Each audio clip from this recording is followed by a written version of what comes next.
Join me in this truth. Join me in the truth of this moment. And so, a couple announcements here. So I will be offering a retreat coming up here in January. I'm going to formally invite you.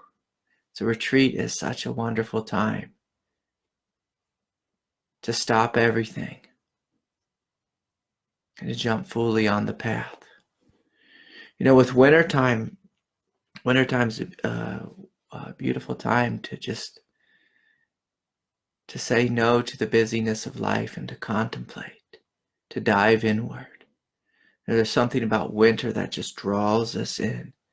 And so retreat is a perfect time to go inward and say yes to this call. So if it's in your heart, there's details on my website. It's coming up January 18th through 20th in Carbondale, Colorado. So I look to see you there. That's a personal invitation.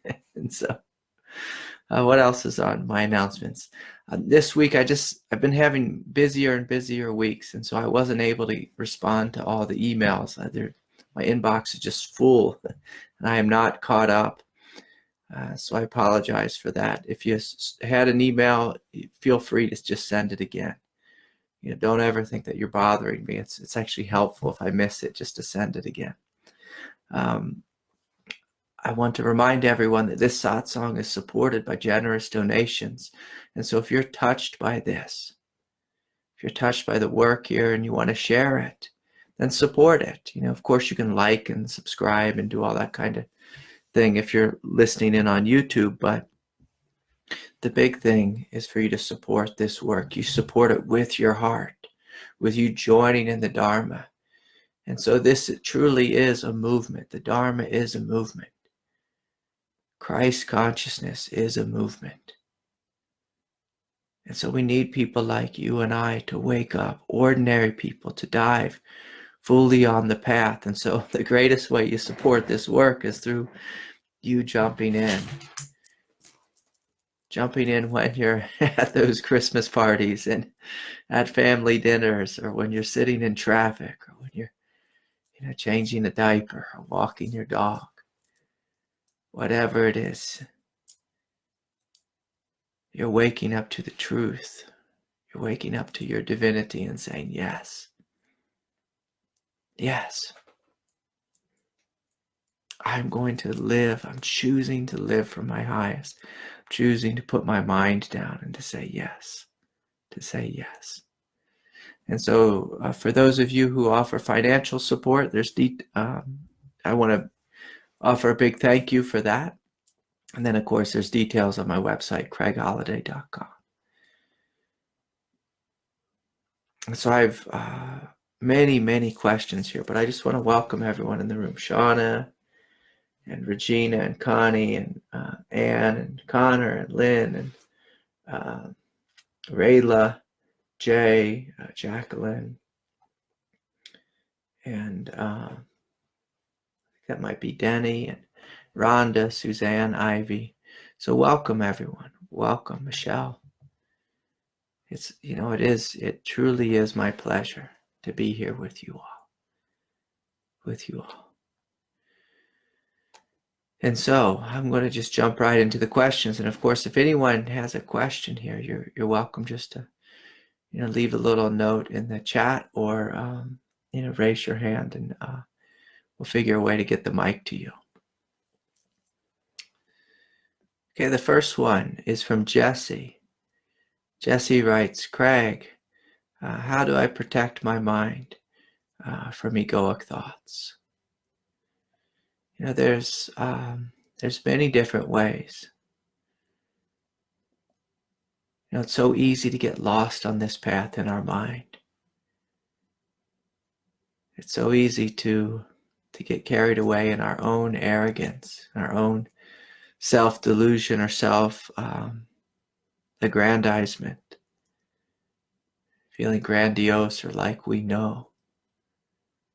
When I was young on the path, I read so many spiritual books, which is a beautiful thing because when you read these spiritual books, you feel the transmission of energy from the teacher. the guru, the master. But oftentimes we get too many ideas in our head. And so one of the greatest ways of protecting ourselves from getting lost in egoic thought is to give yourself permission to put all thought down, to give yourself permission to be completely empty. If you look at what the true mind is, true mind, it's vast, empty, spacious, awake awareness. Now that's what the true mind is. The human mind, it tends to be just full of these images and self-fabricated thoughts, and we get so we get so busy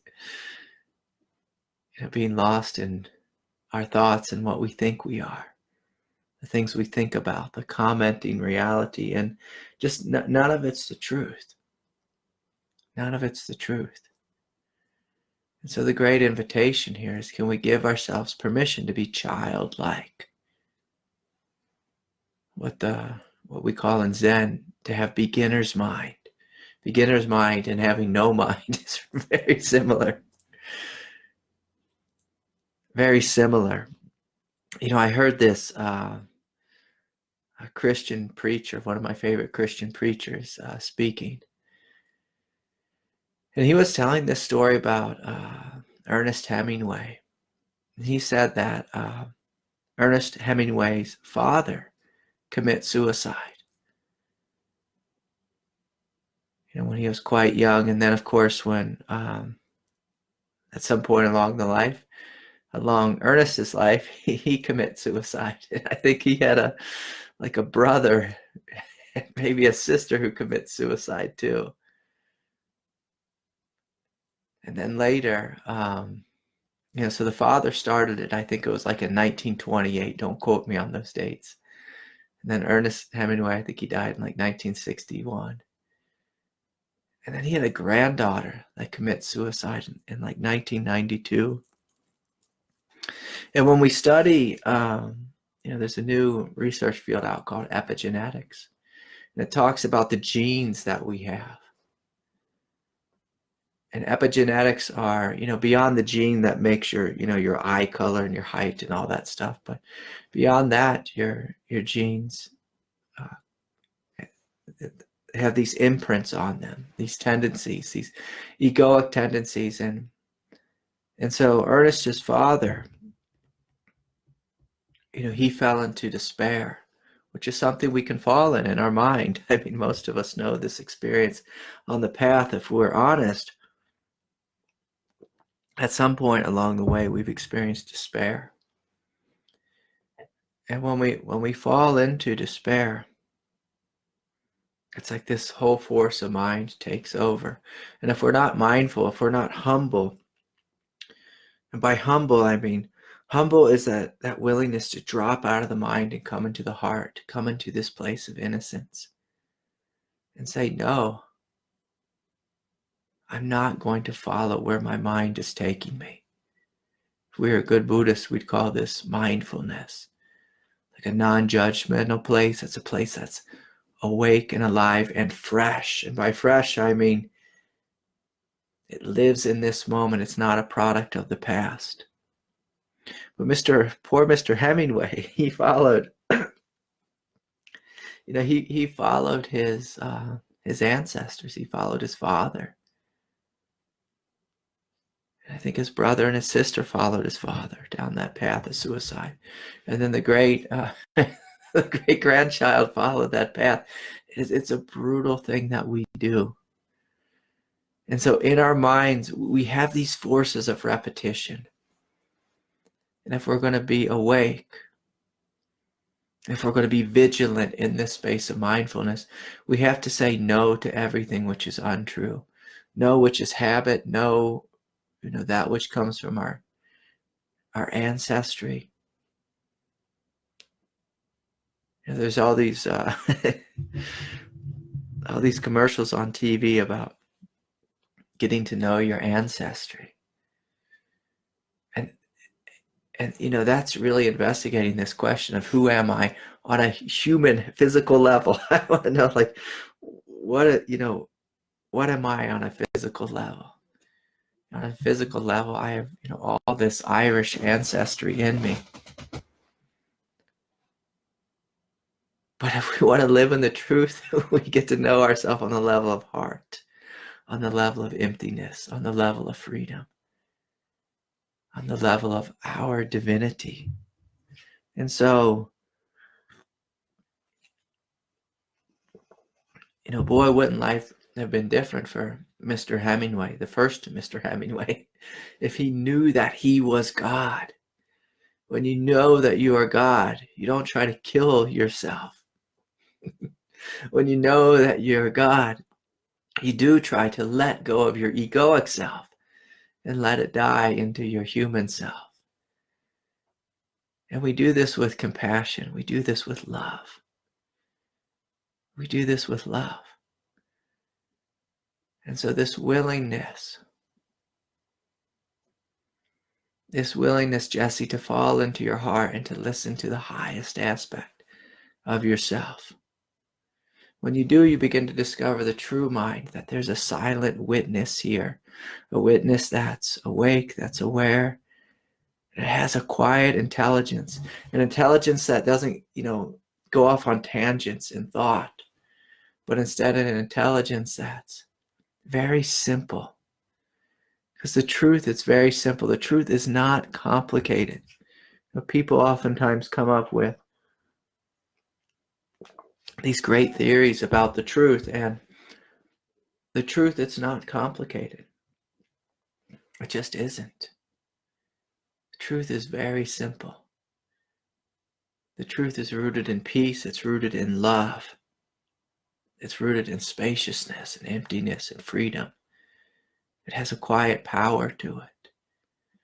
And so one of the ways we protect ourselves from being lost in our mind is noticing how are we feeling, because when we are in our clear mind, our true mind, our Buddha mind, your experience will reflect that. Your experience will be open-hearted. It'll be gentle. It'll be clear. It'll be free. Again, it won't be gone off on tangents. The human mind goes off on these tangents and just gets lost again and again and again. It goes in every direction. In every direction. And so the greatest way to protect ourselves from being lost in our mind is through humility and vigilance. So the vigilance is saying, okay, I'm not going to get lost. I'm not going to be arrogant. I'm not going to delude myself. I'm not going to fall into those old traps.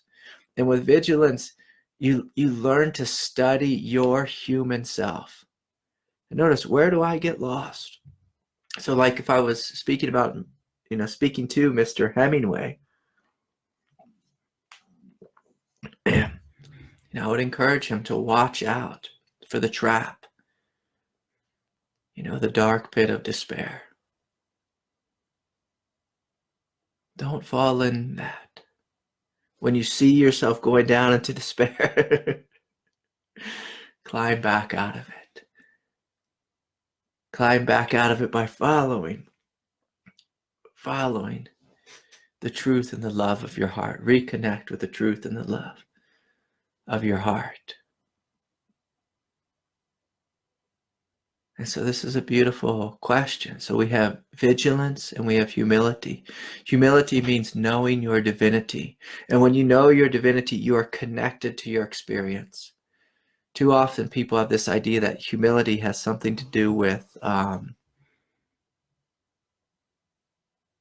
letting people go first, standing last in line, waiting to go last to eat, or something like that, or making yourself unworthy before God. God made you so you are worthy. God made you so you are divine. God made you so you are pure. You already are pure. One of the things that my this preacher I was listening to said and when he was given this talk, was you have this choice about which genes you want to repeat in your life. And so we are all children of our parents, and we have their genes in us. But we are also children of the Most High. We're children of God. Let those be your genes. Let those be what you are. And so we can choose this. This is what spiritual awakening is about. It's choosing to know that I am God. I am this vast, spacious innocence. I am this quietness. I am this emptiness. I am this humility. I am compassion. And so we choose to jump into this actively and say, this is me. This is what I am. And so yes, Jesse, it's a beautiful question. And so I'll say hi to everyone else who's stepped in the room here. Hi, Tatiana, and hi, Adrian and Mila. Thank you for joining us, sharing your hearts with us. You know, this is what satsang is. Satsang is an opportunity for us to come together and experience the good news. Christ spoke about the good news.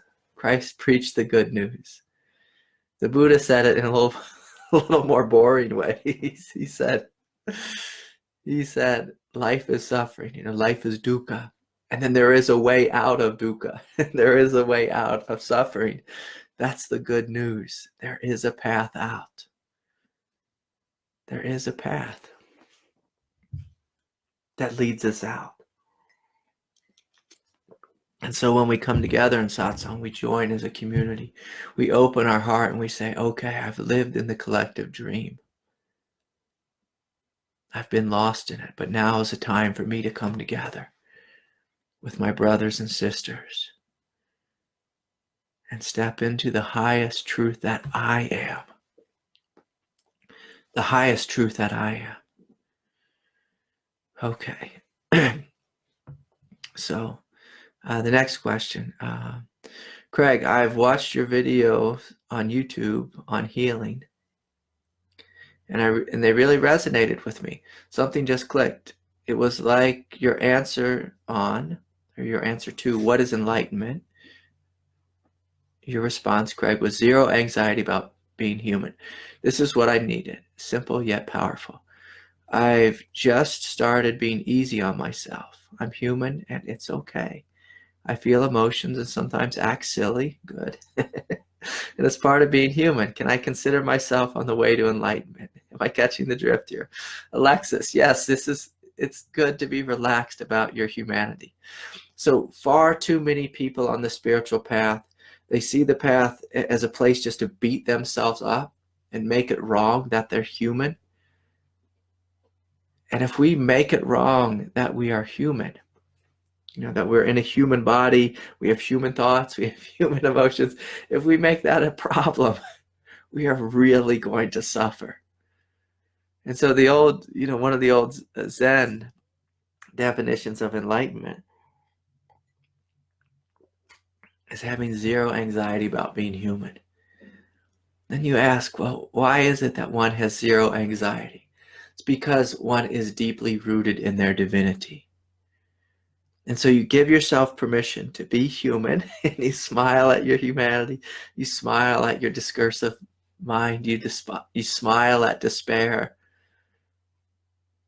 You're compassionate toward your human self. You're compassionate toward your human self. And you're able to be compassionate because you're connected to the depth of your heart. And so are you catching the drift here? You know, the path, when we're on the path, you want to be in the drift. You want to be in the river. You want to be flowing fast on the path. And the way to flow fast on the path, you know, to progress, to be connected with your heart. Not to be lost in ego, not to be lost in mind, not to be lost in dogma, but to be connected to your heart. To your heart. So it's that willingness to feel inside, to step into that innocent purity. And from that space, you begin to see everything clearly. You see that there's this gentleness here, a spaciousness here. You may see that there's a human self here that's confused. And so we smile at that human self.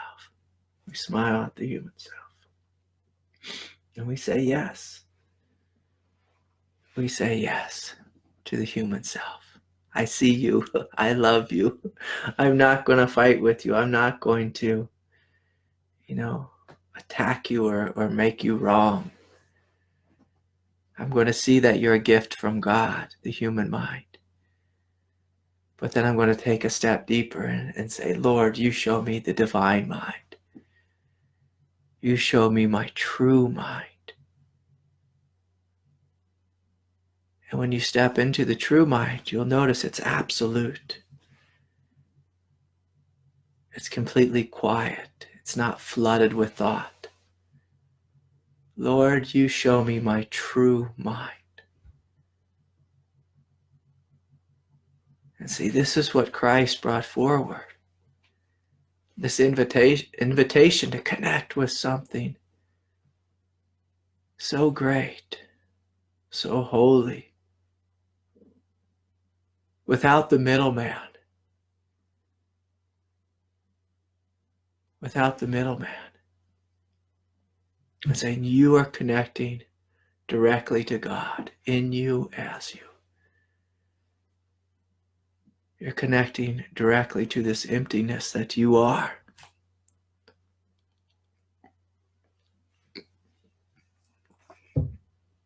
And falling in love with that which you are. And so Alexis, a good question is, so you've let go of having anxiety about being human, good. And so have you fallen in love with yourself, your true self? Have you fallen in love with life? That's another great definition of enlightenment, is to fall in love with life. Fall in love with life. Yesterday, I caught a virus from my daughter, a little cold virus. And so can you fall in love with a virus? Can you fall in love with pain, with suffering, with difficulty, with beauty, and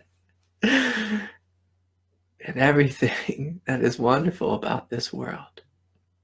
Yesterday, one of my friends, he just graduated from the police academy. And so I went to see his graduation. And so I found myself in a room full of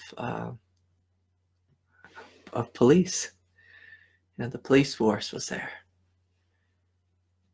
There was these young guys who just graduated from school, and then my friend, and all these career policemen and sheriffs and marshals, and of course everyone's family.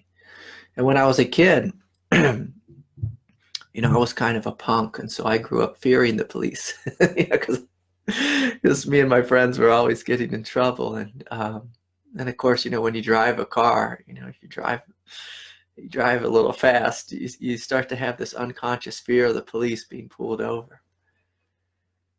And I walked into this room yesterday, and I was able to sit with all these policemen and women, and to see their divinity, see their goodness, see that they are not to be. I don't need to fear them unconsciously. I can meet with them in love. In love. When I was quite young, I got pulled over for driving, and I started shaking really bad in the car. And the policeman, he walked up to me and he said, "Is everything okay?" And I said, "Yeah, I'm sorry. I'm a little nervous because when I was really young, I saw one of my friends. He was doing something really stupid, and he got the hell beat out of him by a policeman, actually by a couple policemen. And I was projecting that onto the present moment when the police officer pulled me over, and he said, "Well, the reason I pulled you over is because you rolled through that stop sign. You didn't stop fully." The funny thing is I was on my way to my teacher's house, and I was really rushing. And the policeman pulled me over, and he was so kind to me. He was so gentle. He let me off with a warning, and in that moment I began to realize that I wasn't seeing clearly. I was holding this fear in my body. And I had another experience of that yesterday when I just got to go to this graduation of police officers. I got to see what their training was like, that the life that they go through, the difficulty they go through. It's so difficult. They have a life, with so much stress, so much amped up energy. And so, one of the experiences of enlightenment is to see people as they are, in their humanity, to see their pain, their suffering, their stress, but also to see their highest divinity, to see both simultaneously. And this is one of the great paradoxes, is to see both, Okay. Here's a question. Craig, how does one know when it's time to cut your losses and walk away from a challenging relationship? Well, we must be willing, if we're in relationship and we love the individual, especially if we have children, we must be willing to do everything, to show up in every way. So often in relationship, we just simply blame the other. We don't see the other truly. It goes back to my story about the policeman. If we are hurt by someone, we let that define us. We let that define them, and we don't see them clearly. And so oftentimes in relationship, if the question is whether to stay or whether to go, it's a question of your heart. Do you truly love this person? And are you willing to look at yourself from a place of humility and see where you have been confusing, where you have been angry or grumpy or hurtful or confused, where you have lied or cheated? And are you willing to change that? Are you willing to forgive and let go? How have you showed up in a way that has been unhelpful or unkind or unforgiving? If we're human, we see clearly that, we often do not show up in our highest sense of self in relationship. Sometimes we show up as our highest, and sometimes we show up as our lowest, and everywhere in between. And so the question is whether to stay or whether to go. This is a question of love. Do you love them? If you love them, you're willing to look and to do your work. And so I put full responsibility on you to look and to do your work. Am I being honest? Am I sharing the hugeness and the love of my heart? Or am I just sharing my ego? And have I allowed my ego to define this reality? Whether I call this reality good or bad or right or wrong, or I like it or I don't like it. Has my ego showed up and done this relationship, or has my heart? And so I put full responsibility on you. And then in regards to your partner, is your partner showing up? Do they want to show up? And are they willing to work with you? Are they willing to grow with you? Sometimes relationships, we do this thing where we fall in love, and we have all this energy in the beginning of falling in love, and there's this attraction, there's this desire, and oftentimes we'll have children, and that will keep us together. But that's not enough. Love isn't always enough. In a relationship, we have to be willing to continually work on ourselves. If we don't, excuse me, then the relationship will will have the experience of throwing seeds on concrete. When we throw seeds on concrete, they don't grow. And eventually it fizzles out. And I see this time and time again with couples, is they're unwilling to grow. They stop showing up. They stop being dynamic, and they just see each other from ego. And so if that's the case, the relationship, just like anything in life, if it's unwilling to grow, it dries up. And some people like to hold on for many years, but this tends to be a painful experience. And so go to your partner. Show them your love. If their love has dried up, show them how much you love them and how much you care. And from this place of love, see if they will join you. Now, if we play the game where we blame them for all of our problems, well, yeah, they'll probably be happy in the relationship, or it'll be two people living in a way where they're shut down, which is hell. And so we want to live in a way with two people who are radically open. I'm just going to follow up because there's another question I had. I have so many questions tonight. I better hurry up here. Someone wrote, Craig, my husband is angry at me because I don't go to church with him. It doesn't feel like it's my truth. I like to stay home and meditate instead. The people at church ask him where his wife is. I love the collective consciousness of the church. And don't be fooled. There's a collective consciousness in sanghas as well. Spiritual communities, they have these incredible bright lights, and they also have incredible shadows as well. Whether you're studying with a great master and guru, or just your, the preacher down the road. Every church, every sangha has a shadow. And one of the shadows is that judgmentalism. Well, so-and-so didn't go to church. And so the reason we show up to church is we show up to connect in the spirit. And so, sweetie, if you're showing up in meditation and connecting with your spirit, and you feel as if that is the most true, the most high, that's beautiful. That's your job. That's your job.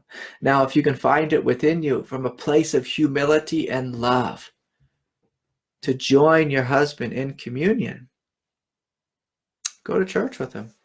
Enjoy yourself. It's just an hour. And also meditate. Do both. Do both. But if it's absolutely the wrong church, if it's like some fundamentalist church and you're a universalist, yeah, that's not going to work. That's going to be really hard. But sometimes it's nice just to go to join him in a place of love. But when the relationship, like when, going back to that first question, when it's clear that we are on two radically different paths and we're falling out of love, there's this greater distance between us. And we're not walking in the direction where we're joining back in love, and we have no interest in that. Then, yeah, sometimes the relationship will dissolve. But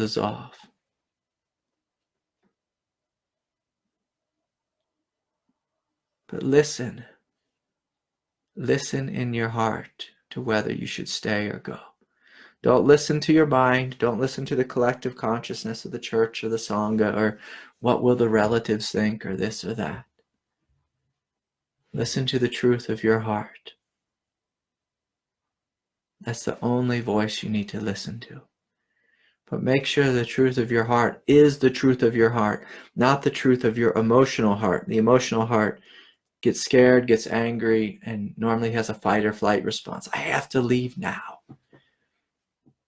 I've had enough. That's the emotional heart.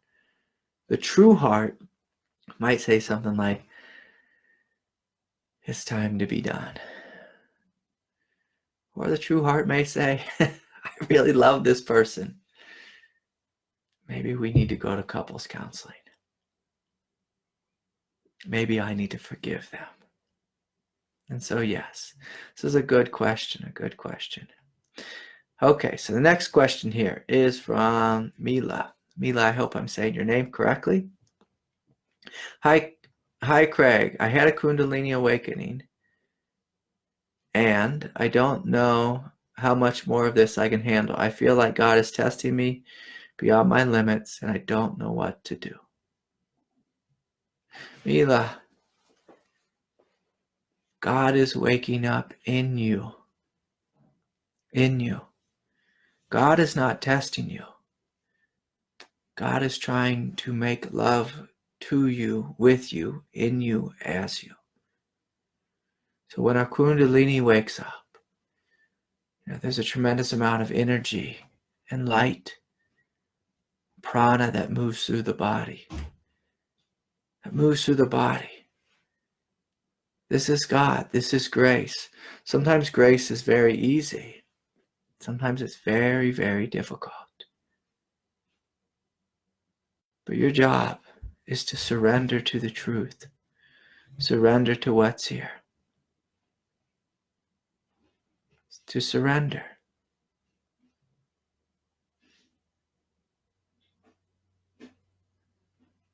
This is your truth. Surrender. Let go into what you are. It's just energy. When Kundalini wakes up, there's no way to put the genie back in the bottle. When God wakes up in you as you. I know it can be overwhelming. I know it feels like we're human and we can't take it. People online write all these blogs about Kundalini syndrome and being overwhelmed with too much energy and having too much energy in the body and how to make it stop. Well, one of the things we can do is we can get grounded. But beyond getting grounded, the invitation here is to open up to the hugeness of your heart, to reach deeper than you've ever reached before, to find something within you that's indestructible. So strong, so pure, so true, to reach within and find this strength. Find this strength and let this strength lead you. Let this strength guide you. Let this strength show you the way. Whether we've had a Kundalini awakening or we're dealing with our husband, ex-husband, something difficult in life, the teaching is the same. The path is difficult. But the good news is, when we connect with our heart, when we connect with this strength, we're walking out of darkness and into the light. This is what God wants for you. God wants you to walk into the light. So it's not about, whether you're doing something wrong or this or that or making mistakes on the path or you have a lot of symptoms of overwhelming energy. The invitation here is to step into the hugeness of what you are. This is what God is asking of you. This is what God is asking of all of us. Can you join her? Join her in having a spacious mind, a big, loving, compassionate heart. Can you join her in the truth of forgiveness, the truth of letting go? And yes, when we wake up, sometimes there's a lot of energy that moves through the body. That's good. That's a sign that you're doing good on the path. You're doing good on the path. Okay, so I have another question here, also related to Kundalini.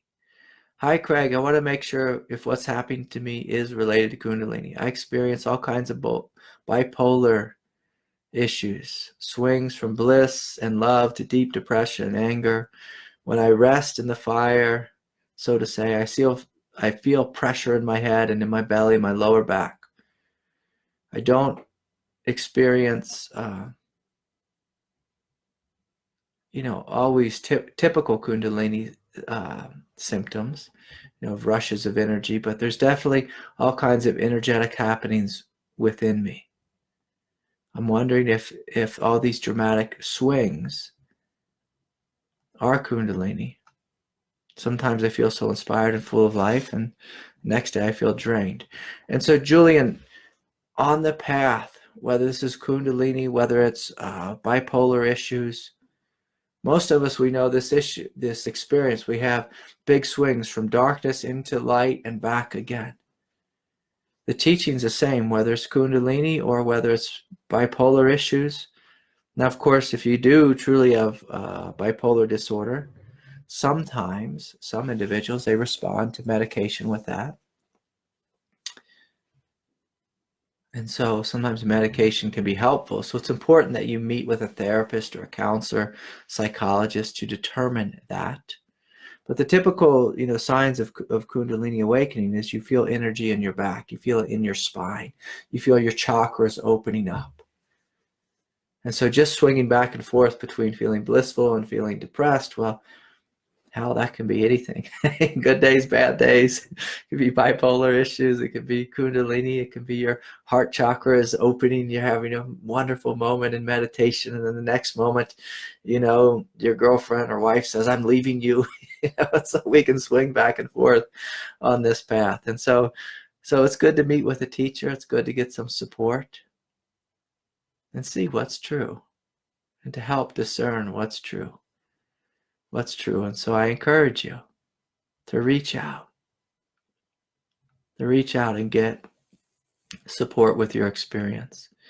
We can't just listen in on YouTube. We have to be willing to, sit down with a professional, whether it's a professional teacher and guide and a professional counselor or psychiatrist or doctor, whatever it is.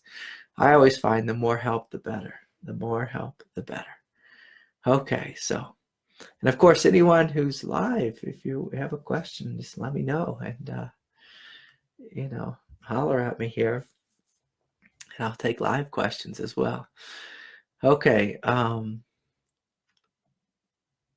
Craig, how do you cope? I watched some of your videos regarding spiritual awakening and the physical symptoms, and I can definitely relate.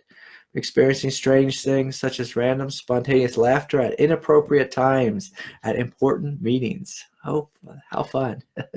As well as that, I'm extremely shaky and nervous to the point where I cannot pick up things. My memory is non-existent. I believe this is because I'm living so deeply in the moment. I was wondering how you coped with all those intense physical symptoms while living on this planet. Did you have a job or have some extra support? Yeah, did I have a job? I always had a job. So I had children, and I had a teacher who needed my help all the time. So I was always busy working for him. And I had children who relied on me, and so I had to work. How did I cope? I surrendered to God. I said, Lord, will you hold me? Will you carry me? Will you take me? Will you carry me through this day? I cannot do this. I need your strength to give birth into me, to come into me. I need your strength, Lord. And so that's how. I was once meeting with Ajashanti about this. I said, I can't do this. It's too much. My life's falling apart. I don't know how to cope or whatever it was. And he said, yeah, all these symptoms, all these experiences are inconvenient for your practical everyday life. And then he just smiled. And that's all he said. He said, it's inconvenient. But in his smile, I saw that he was just gently reminding me, Craig, go forward. It's going to be okay. We have to remember who is the boss of this world. It's God. It's not our boss, like our boss at work. The boss of this world is God. She's in charge of the universe. And so, if you're having inappropriate laughter, if you're finding yourself in fits of bliss, yeah, you might just chuckle inside. And someone asks you what you're laughing about. Oh, I was just thinking about something. I'm sorry. I'm going to stay on task. Mr. Boss Man, Mr. Boss Lady, I'm sorry. And so you could smile a little bit and just know it's going to be okay. Know it's going to be okay. Yeah, my memory is pretty blank, but what I found is when I let go into God, that whatever I need to know comes forward at the right time. This goes back to that first question about stepping into true mind. When we step into true mind, we give ourselves permission to be completely blank and empty. And then what we find is this greater intelligence moves through us, in us, as us. In us, as us. And so God is emptying you out. And so do you want to follow the rules of this world, like of the collective consciousness? Or do you want to follow the truth of God? And if God is giving birth in you as you, I mean, come on now. Do you want to be a child of the Most High? Or do you want to be, just a child in this world? Human ego. You must choose. But just have faith. Have faith that it will all work out. God's in charge. This is the truth. Let go into this. Let go into this. In regards to the shakiness in your nervous system, the more you relax, the more you let go, the more that will even out, my friend. Okay. So thank you for your questions. So, hello, Craig. Hello, Mr. Craig. I like that, Mr. Craig. Thank you for sharing so much of what you do. I think my third eye is opened because I'm starting to see colors and things are becoming brighter and vibrant. I am so present to what is happening in the present moment. But my brain feels like it's going crazy. I have a lot of dizziness and vertigo. I feel like I am dying. What do you make of this vertigo? How can I make it easier? Thank you. Yes, again, this is very similar to that last question. But I will speak about this. So when your consciousness begins to become upgraded, it's very much just like your computer being upgraded. You don't want to unplug it. You don't want to turn it off. You want to let it run its course. And so sometimes God will come into you with an intensity and you will feel quote unquote vertigo. I don't like, that term vertigo because it's such one of those just strange, scientific kind of doctor terms. If a doctor doesn't really know what it is. But if you just feel into your experience, if you feel your feet on the ground, and just notice, I am okay. Even if the room is spinning or things that feel disoriented, you feel like you're on a ship or whatever it is. There's been many times on the path when I literally reached down and touched the earth. Just like the Buddha and said, this is what's real. This is what's true. Reach down and touch the earth and get grounded. And get grounded. And so the fact that you're having all these things is good. And so you can do all kinds of things to get grounded. You can do yoga, exercise, eat carrots and potatoes. Some people say meat, but I think that's silly. I just say, you want to get grounded, eat a root vegetable. You don't have to sacrifice a cow, to get grounded. Go walk around barefoot, get grounded, get in your body, feel the physicality of your body. This can be really helpful. But yeah, is your brain going crazy? Maybe. What is crazy? Your brain's being upgraded, my friend. There's a lot of energy moving through it. Again, what is crazy? Crazy a lot of times is just a feeling of a lot of energy moving through the body. You're not crazy. So don't go crazy. Don't believe in crazy. Stay with your experience. Your experience is showing you there's a lot of energy moving. Breathe, feel, relax, let go. Trust. Trust in the Most High God. This is the way forward. This is the way forward. And so, did I do a good job? Let's see here. I am going to say this. I know I say this every week. I received a lot of very confusing questions. And so I'm going to encourage you. Part of this spiritual practice is getting clear about what is it that I'm actually asking? What is it that I'm asking? And so sometimes people write me pages and pages and emails, and take the time to go inward and look, what is it that I'm actually struggling with? And then write it down. Write it down. Sit with this question in your heart. If your heart is empty, call upon God. Say, Lord, show me. Show me the way. Show me the way. Show me the truth. Show me. Show me. Okay. There's a couple other questions. I'll see if I can get to this. Adrian. Hello, Adrian in New York City. Why are so many people having kundalini awakenings? Because the earth is speeding up. Evolution is speeding up. You know, in the olden days, people only woke up in monasteries or convents or in the ashram. You know, we used to have this whole division between the divine life and the worldly life. God got tired of that dance. God wants the world to wake up. God is evolution. And so at this moment in history, everything is speeding up radically. And so people all over the world are waking up. And it's needed. It's absolutely needed. If this world is going to change, if we're going to survive, the current, crisis, environmental crisis, population crisis, global warming crisis, we need individuals who are willing to wake up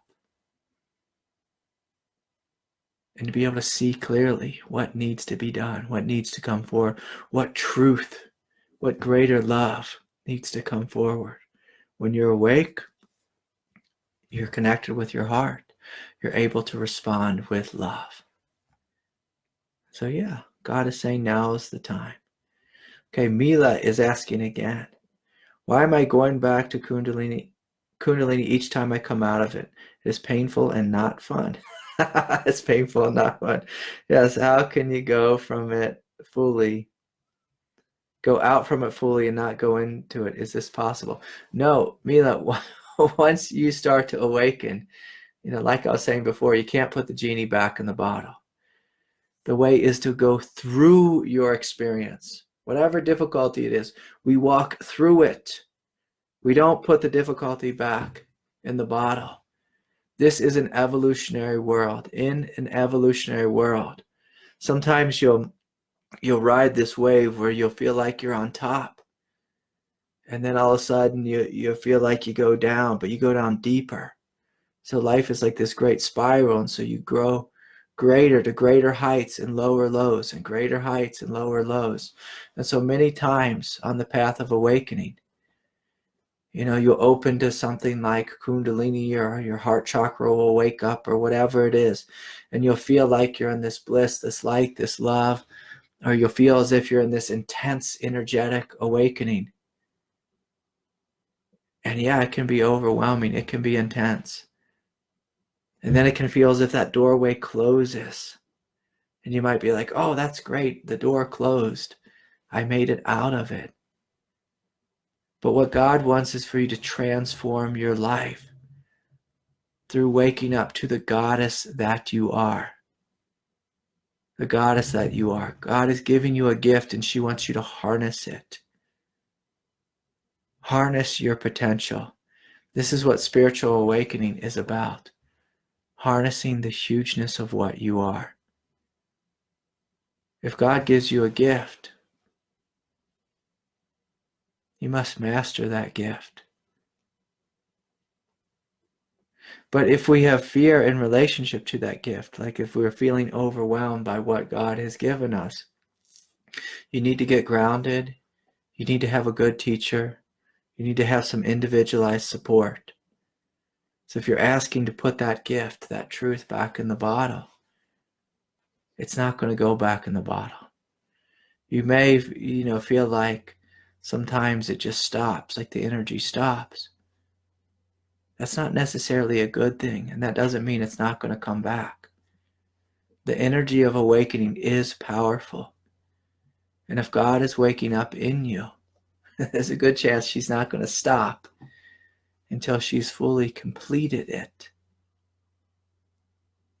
And so we have a choice to jump in with humility and say, Lord, you show me the way.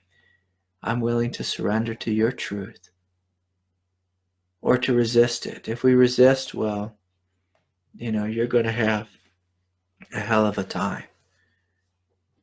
But it's important, if it's overwhelming, if it's too much, that you ask for support, that you have a teacher,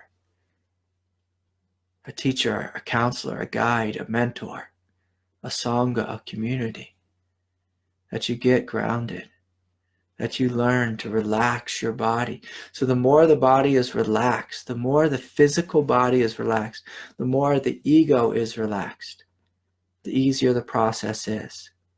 The people who struggle the most with spiritual awakening or kundalini awakening or intense experiences are those who don't have a relationship with their true nature and those who don't have a relationship with God.